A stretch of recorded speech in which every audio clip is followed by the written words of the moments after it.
পকোড়াগুলো আমার লাল লাল করে ভাজা হয়ে গেছে, এবার তুলে নেব।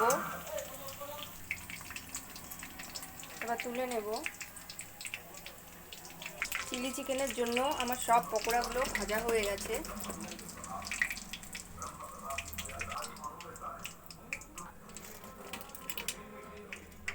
এবার ওই একই তেলে আমি আদা রসুন আর কয়েকটা কাঁচা লঙ্কা কুচিয়ে রেখেছি।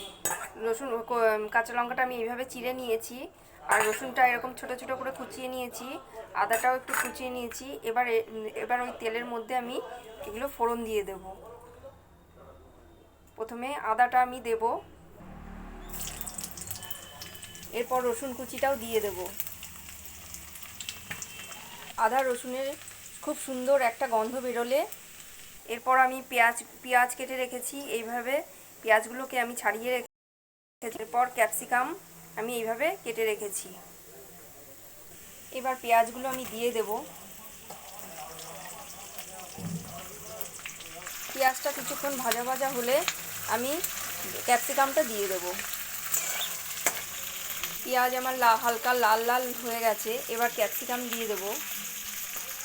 এবার পরিমাণ মতো নুন দিয়ে দেব। পেঁয়াজ আর ক্যাপসিকাম লাল করে ভাজা হয়ে গেছে, এরপর আমি দিয়ে দেব গুলে রাখা সস আমি দিয়ে দেবো। এরপরে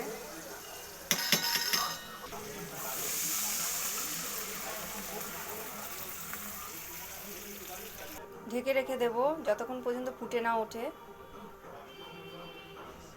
চিলি চিকেনের গ্রেভি আমার ফুটে উঠেছে, এরপর আমি পকোড়াগুলো দিয়ে দেবো সব।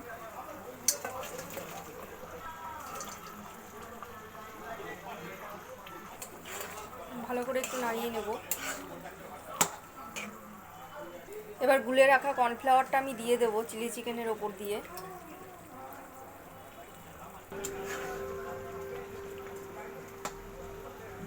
চিলি চিকেন আমার একদম রেডি বন্ধুরা। নামানোর আগে একটু সামান্য পরিমাণ চিনি আমি দিয়ে দেবো স্বাদের জন্য। চিলি চিকেন আমার একদম রেডি বন্ধুরা। গরম গরম পোলাও বা ফ্রাইড রাইস, রুটি, ভাতের সাথে দারুণ লাগবে বন্ধুরা খেতে। তো আমার ভিডিওটি কেমন লাগলো আপনারা জানাবেন। এইভাবে বানিয়ে দেখুন, আপনার খুব সুন্দর লাগবে খেতে।